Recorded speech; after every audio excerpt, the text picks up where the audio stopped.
So it's kind of a crazy one. A lot of people will remember Frank Newcomb. Frank and Sandy came to my office one day, and Frank had been trying to get me into Ambucks and Lions Club, and so he had all these clubs he was involved with, and he kept encouraging me to attend and join and be a member. So one day he and Sandy Chappell came into my office, and Frank comes in and he says Rotary, and I'm like, Frank, I ain't got time for Rotary. I ain't got time for Ambucks. I mean, I was just going off on him because he kept encouraging me to join one of these organizations.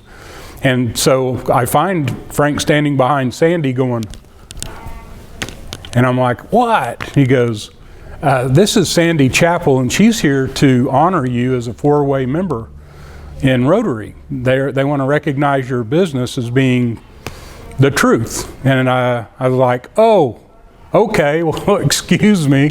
So I did not know Sandy at that point. That was my first introduction to her. And so we talked a little bit, and she said, hey, they want to honor you at the four-way test, which I wasn't aware of. What was that? And so anyway, I ended up going to dinner and got to be honored at lunch with Rotary. And while I was there, I looked out over the audience, and those were all my customers. I owned Edmund Security at the time this all happened, and a lot of the people in the audience were my customers. I did electronic security and locksmithing. And so I said, man, how do you be one? And so Sandy and Frank walked me through the process, and I ended up joining. And golly, that was like, I may be off a little bit, but that was back in 94, 92, 93, 94, somewhere in there. And then I sold my business, and I had about a 6-year hiatus where I was not involved with Rotary.